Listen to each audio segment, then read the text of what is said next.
Here we are at our very first rental property. Hey everybody, welcome into the Investing in Real Estate show. Today's kind of a unique episode because we're going to talk about marketing. We're going to talk about working with your spouse. We're going to talk about scaling a business properly.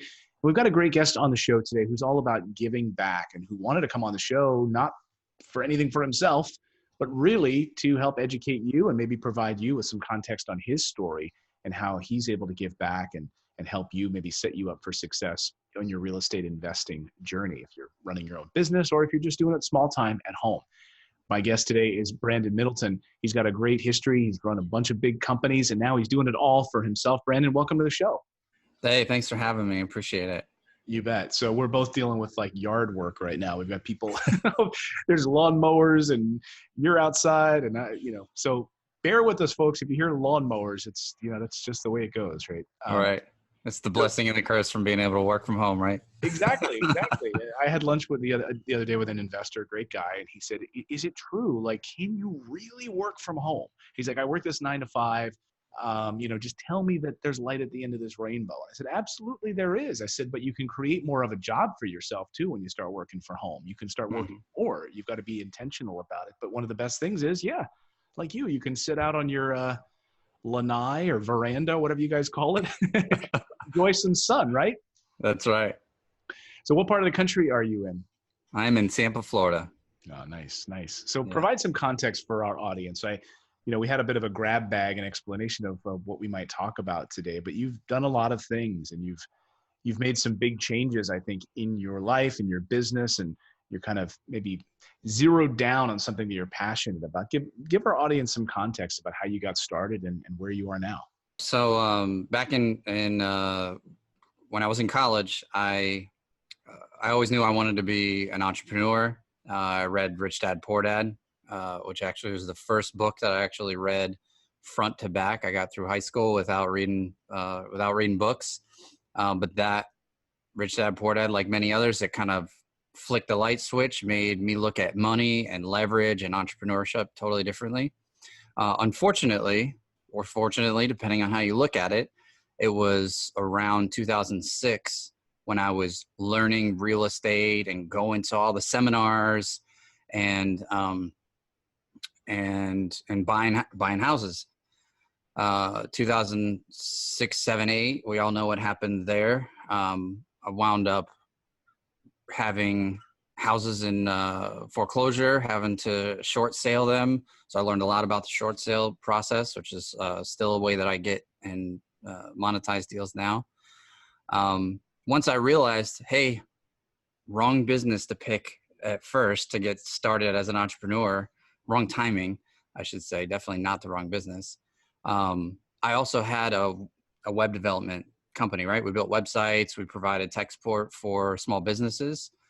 And that business was really the only thing that was bringing in money during that time. There was no good deals on the MLS. There was no, I wasn't spending any money on marketing. I made the mistake of just hiring a realtor and trying to find my first, fix and flip. And so I was actually growing that business to help just keep food on the table. But I still had a passion for real estate. I still loved the personal development, continued education piece of it. So I continued to go to seminars, even though the market was tanking. And that turned out to be a great place to find clients. So I wound up specializing my, what turned into a marketing agency to focus only on serving real estate investors and real estate education companies. So fast forward, I did that business for 14 years, made a 7-figure income. It was awesome. But about 4 years ago, I sat down with my financial advisor and said, hey, we just had our first $1 million year. I want to double it next year. I want to be 2 million. And he gave me a bit of a wake-up call. He said, look, growing the top line is not the same as the bottom line. And you, to go from 1 million to 2 million, you're probably only going to net like an extra couple $100,000, and you're going to have twice as much staff and twice as much clients, and it's going to be a lot more stress. And at that point, I was kind of at the peak. Like I had a 1-year-old and a 2-year-old. And as you probably know, that time is like, there's like no free time. It's very little sleep, and trying to balance life and business was, I was about as maxed out as I could be. And the thought of doubling that business wasn't worth it to me, especially for, that little bit of net. So he said, have you thought about starting a different business? Take the profits from this business and invest them in something else. And the first thing I thought of was, well, I'm in real estate. I do marketing for real estate all the time. Why don't I just eat my own cooking? And so my wife and I sat down, we committed to spend none of our own cash and none of our own credit, except for on marketing. Because I know marketing is, it's the lifeblood of the business. So we committed to spend $5,000 a month on this to get back into real estate for at least 6 months. And if we didn't see any evidence of, that being a business that we could really do, then, we would just go back to what we were doing. Pretty much after 90 days, I had barely spent the $5,000 on marketing and just focused on converting those leads into deals, running appointments. And we had $61,000 in profit off of that $5,000. And that was me with 2 young children, running a full-time agency with 15 companies. And I was doing it on nights and weekends, basically. And I was like, wow, this is way more leverage. This is way more scalable. It's a lot more fun, to be frank. And so 4 years ago, started the journey of about over a 2-year process. I started to let some of my agency clients go and turn that business down. And 2 to 3 years ago, pretty much it's full-time real estate investing. It's all I do. It's all I focus on, and couldn't be happier. So this is amazing. And I there's a lot to unpack here. And I think I didn't know you were going to go there. And I'm no, it's a fresher breath. I mean, it's a fresher breath air. It's a breath of fresh air, because I think, and this is so true. Like I mentioned, having lunch with an investor the other day who's just getting started on his journey. And I like to do that occasionally. And then we had a great discussion, and he has 2 rental properties and he's on his journey. And he said, I just want to continue to grow. I want to grow. And I just said, at some point you've got to ask yourself, when is it enough? Right? Because you can just keep going. You can keep, maybe I'm going to double my business. But why? And so we were talking about the why. Right? Why do you want to double? And I'm glad that this accountant had this conversation with you, right? Yeah, me too. I mean, it's an amazing moment in your life, because so many people focus on just got to make more money. People ask me all the time, well, how many rental properties do you want to get to? And I'm like, I'm actually fine where I'm at now. Right. We kind of look at our portfolio and we maybe sell off a dog here and there and add one, or, if a good opportunity comes, but I'm not a ferocious dog anymore. I've reached financial freedom. And then you want to spend and enjoy. Why are you doing it, I guess, right? You want to spend time with your kids. So do you want to turn it into another full-time job? Did you kind of wrestle with that a little bit? Did I wrestle with real estate being another full-time job? Yeah. I mean, how did you make sure that, okay, I have this agency, I had all these clients where I was double. Now I'm going to do this thing with my wife. We're going to just focus on real estate. How do I not turn that into the same style, big job, multiple clients, headaches, So what I saw was, even though I told myself for years that I was a business owner, right? Next book after Rich Dad Poor Dad, Cash Flow Quadrant. So if you understand the, ESBI, I really was self-employed, telling myself that I was a business owner, right? The business had so many moving pieces and so much high touch on both the client and the staff side of things, that the idea of it ever running without me just didn't exist. I was still trading time for dollars. I basically didn't have a job, but in many respects, I had 15 jobs. I literally worked for 15. I was a service-based company, and I traded my, my time for dollars ultimately. With real estate, it was way less high touch. Think about it. In order to sell a client, in marketing, you really should know your customer acquisition costs.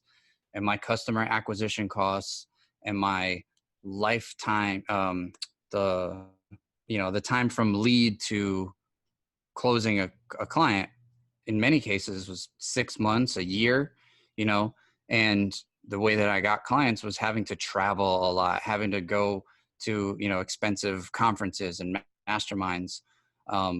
So getting into real estate, customer acquisition costs, on a deal is maybe, $1,000 to $2,000-$3,000. And the life cycle from speaking to the customer to buying the house, I mean, we're talking weeks, maybe, month at most, on a rehab, a few months, but it was way more scalable. And on the staff side of things, so getting a customer, I could see like, okay, I can generate a whole lot more customers per year than with my agency, without all the high touch, right? I don't have to like coddle a seller and spend a lot of time like over months, convincing them to sell me their house. But then on the staff side of things, my team was a lot of technicians, a lot of very tech people. Well, on the staff side of things in the real estate business, you're dealing with salespeople, right? Hiring salespeople is, fairly simple in the grand scheme of things. Hiring developers that literally speak a different language and code and stuff, that's, very different. So the thought of building a team of tech people literally made my brain hurt. The thought of building a team of salespeople is, it's great. I have people literally coming to me all the time. Like, can I work for you? Can I work for free? Can you just give me a chance, commission only? Like, so those two factors were the confidence to me that this won't be a full-time job. Now, granted, every business, every entrepreneur works 80 hours a week for themselves, so they don't have to work 40 hours a week for someone else. Right. But, I just got back from a 7-day cruise, completely unplugged, and didn't have a care in the world that my guys weren't answering the phone and running appointments and closing deals. And, I get off the boat, and instead of having a ton of fires to put out, I'm getting an update on a couple houses that we bought. So long answer to your short question. No, but it's I think context is incredibly important. And so someone listening to this might not have the same context as you, and obviously has a different path. But I think it's really important to think, okay, a lot of people listening might have wanted to go start in real estate and then build the business, right? And go in that direction, scale and grow. And you had the business and so, this is not for me. This is high touch clients. It's a lot of headaches. I want to kind of go in the opposite direction. You pulled all of your marketing skills, everything you learned, everything you were doing with your agency clients into your real estate journey now that you do with your wife. So I want to talk about the marketing piece of this and your approach to it before we let you go.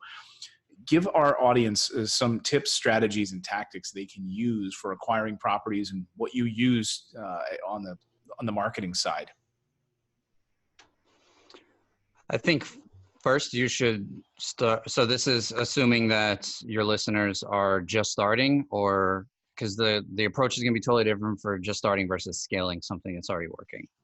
Well, give us both. Give us a little nuggets for both, because we've got a lot of people that are just starting on this journey. And then we've got a lot of people that, have 5-10 properties who listen to this show, real estate agents who listen to this show, brokers, et cetera. So give us some nuggets from each of those categories. All right.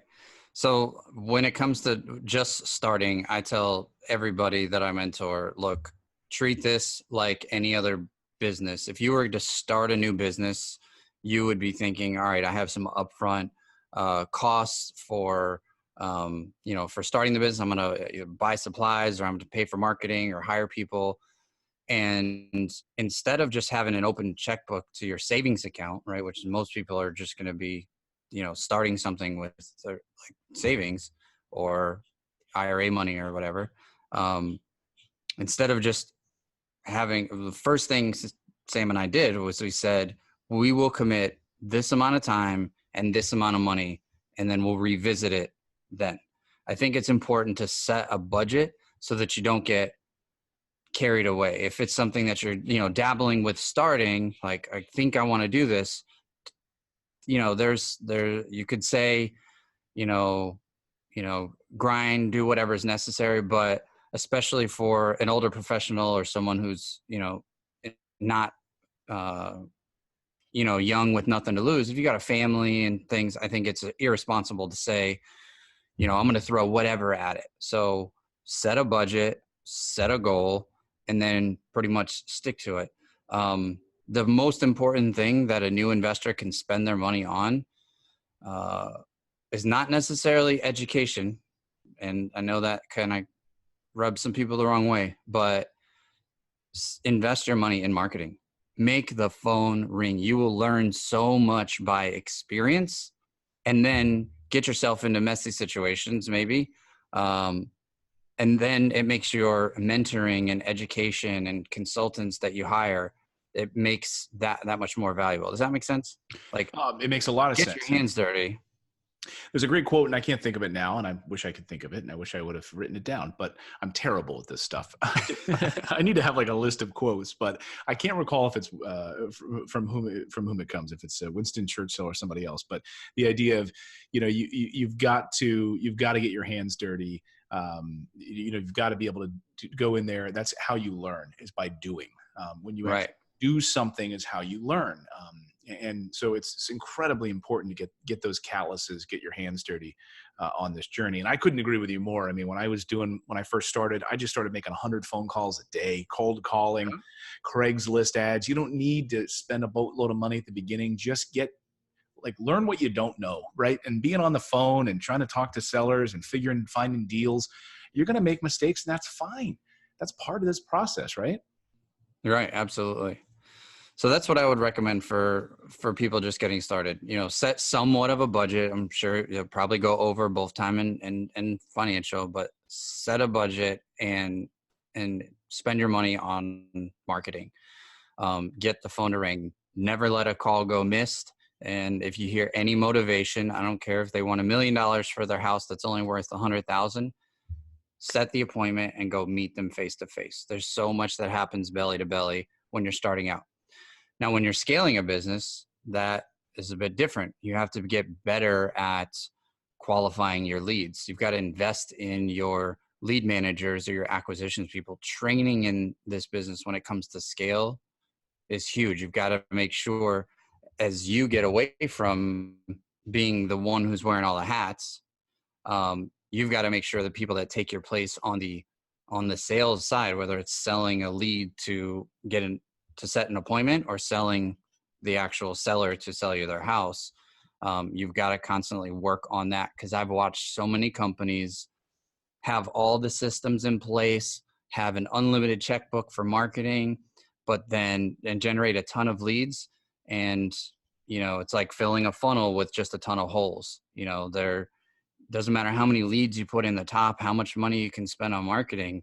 If you are not converting, nothing else matters.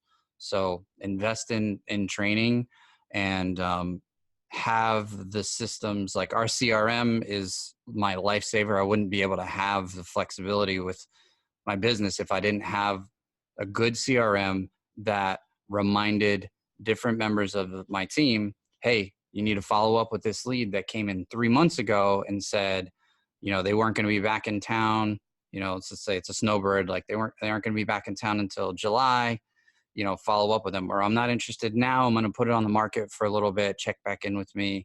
You can handle that on a small scale, but when you're scaling a business, when you have hundreds of those types of follow-up leads, I see bigger businesses scale by just trying to get more marketing instead of really taking the care and attention with the leads that they've already generated and just consistently follow up.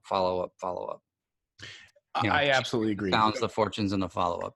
Yeah. And so what content or customer relations database are you using in CRM? What do you use? I use something called investorpo.com. It's a platform that's built on top of Podio and will probably soon be off of off of Podio. But yeah, it Yeah. does all that automated text, email, reminders, voice broadcast. Yeah. And you don't have to, you can start out, just make sure you have some kind of a CRM. You don't have to start with Salesforce, spending Oh my thousands goodness. of dollars, like a headache of that, right? You don't need Right. that kind of stuff. You can start simple. You can start with, even if it's just using something like Apple Notes with reminders on your computer, or Google Docs, and, making sure that you're following up though and setting reminders. And then you can move to a broader CRM like Podio, which is, very inexpensive, or these other platforms, Basecamp and other things like that. So Podio was a lifesaver for me. And you're absolutely right. Some of my best deals came from follow-up. Absolutely. Some of my best deals came from follow-up. One of my deals, a wholesale deal I did for $43,000 was a follow-up deal, because I had sent an offer to this person months ahead of time. They kind of waited and fooled around, but I was the one that sent them an offer. So they had my offer. They didn't have one in paper form by anybody else. They reached, I was able to reach back out, circle back with them thanks to my CRM, and got that deal. So Yep. you don't have to pour so much money to try to bring new people in. Nurture the leads that already came in, and go back and circle back. If they said they're going to be away for the summer, believe them and follow up with them Right. in September, Right. No, I Or love that. probate deal, things that are in like probate situation. That's really common, that, you get the lead, they're calling before maybe probate's done or finished, or the family's still kind of working stuff out. That's great. That's Our great. best deals that way. That will be wonderful. So, so great tips there. Before I let you go, I see the shirt that you're wearing, and it says "Ride or Die" if you're watching the video version of this, and that's really talking about working with your spouse. So, what does "Ride or Die" mean? I see the two rings intertwined. Right. Yeah. So rideordiecouples.com is a podcast that my wife and I do together. And it really sums up the ride or die attitude, sums up to us teamwork and never having a backdoor. I think a lot of unfortunately, the statistic for divorce in America is 50%, right? 50% of people who get married get divorced. It's estimated that it's closer to 60% if you're an entrepreneur, if you or your spouse or both of you are an entrepreneur. And I understand it, because it does bring a lot more, there's a lot more stress and variables than, a typical 9-to-5 job. But at the same time, it kind of pissed us off. It bothered us that the people who have the most control of their finances, the most control over their schedule, the most who have the most personal development in most cases, are the ones who are actually struggling in what really matters, their family. So when we got married, one of the things I said in my vows was ride or die, right?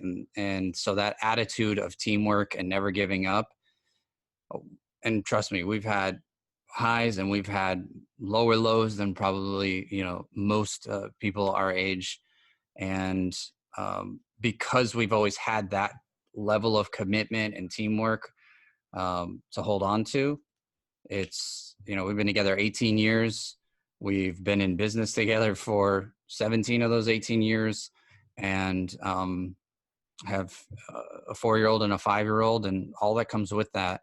It's not easy, but it works for us, and we just are sharing different things, different topics each week, and bringing other what we consider ride or die couples onto the show, and have them share their story and their journey and things that work for them, to just build a community of entrepreneurs that are family focused, which is really why most of us do this anyway. Mm-hmm. And yeah, it's been fun. We've got a book coming out soon, and it's good.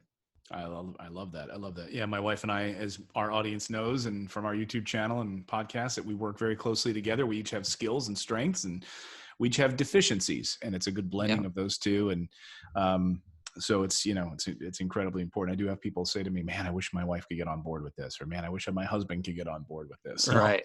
So we're very blessed in that. I appreciate that. And everyone should check out check out the podcast. Well, I have to say it's been a real pleasure getting to meet you. And I have to say I didn't come in here today with any sort of expectations about where we would go. And I love the way that the conversation went, because I think it provides people with a lot of, great perspective on the hustle, and Yeah. what's it all for, and really focusing on your why. And I think people could really go back to this episode and hear your journey and say, maybe I don't need to, I don't need to go crazy with all of this stuff. I don't need to double and triple my business. I can be lean, mean, and small and live a happy life. So I appreciate you joining us on the show, Brandon. Thank you so much. Thanks for having me, Clayton.